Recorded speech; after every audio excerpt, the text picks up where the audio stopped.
Dit is maandagmôre en die Here het ons die naweek gespaar. Die Here het dit goed gedink om jou en my vanoggend op te wek. En kom ons kom vanoggend net eers in gebed by mekaar. En ons sê net vir die Here, dankie. Here my God, dankie vir 'n naweek wat verby is. Dankie dat U die Here, die Alfa en die Omega besluit het, dat die wat vanoggend hier luister, nog 'n dag gegee is.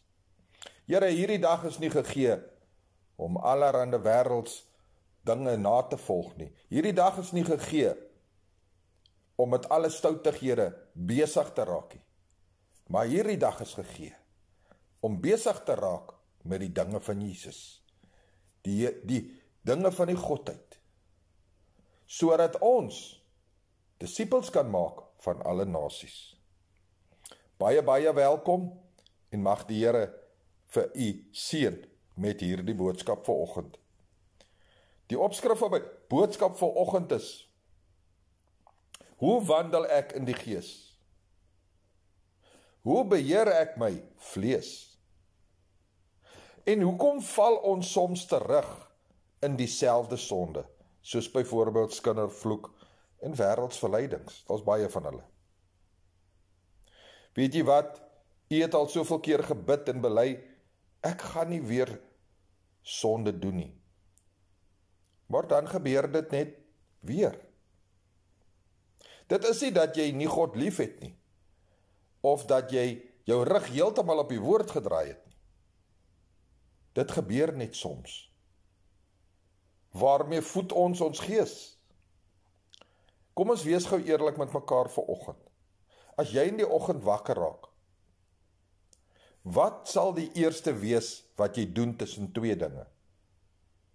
Gaan jy eers jou selfoon neem en gou kyk wat of gaan op sosiale media aan, of gaan jy die woord van die Here oopmaak? Jy sien, want wanneer ek en jy ons fone oopmaak, word ons dadelik die eerste gedagte gevoed met al die dinge van die wêreld. Maak ons Bybel oop en ons lees 'n hoofstuk, of ons lees 'n evangelie, of ons lees 'n gedeelte, dan berei die Gees van God ons voor vir die dag. En jou begin van die dag is heeltemal anders as wat jy begin met al die dinge op sosiale media. Weet jy, Joshua skryf in 1:8, hy sê, moenie laat hierdie wetboek uit jou mond wyk nie, maar bepeins dit dag en nag. Dan sal jy nougeset handel en alles wat daarin geskrywe staan, want dan sal jou weë voorspoedig wees en dan sal jy met goeie gevolg handel.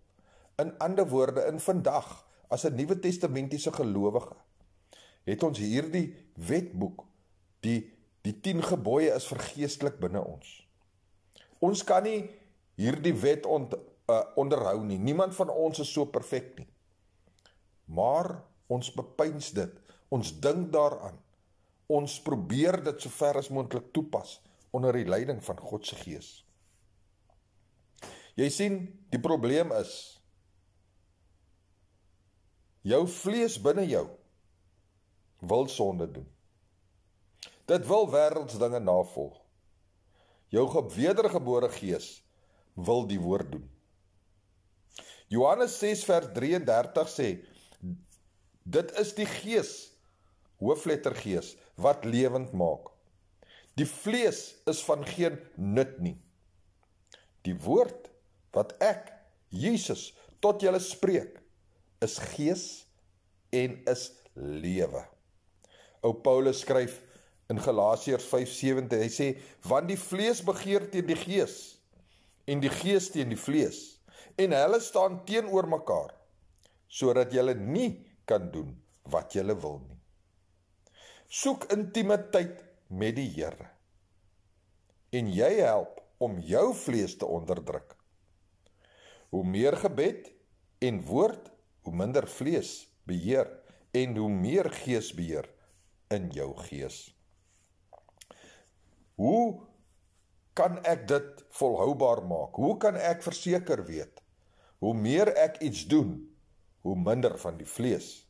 Bid sonder ophou. Moenie jou gebedstyd wegskuif vir enige iets anders te nie. Wees in alles dankbaar, want dit is die wil van God in Christus Jesus oor ons. En blus die gees nie uit nie.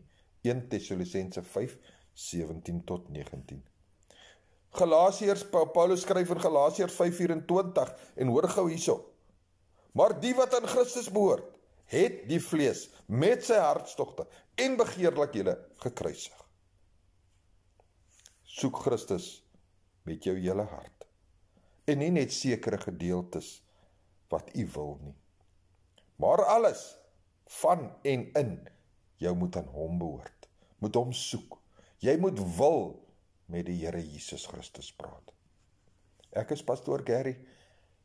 Ek glo regtig dat die Gees van die Here het vanoggend hierdie boodskap op my hartjie gelê om met jou te deel. Brood en water, 5 minute woord seëngroete en ek sê weer, Jesus is baie lief vir jou. Amen.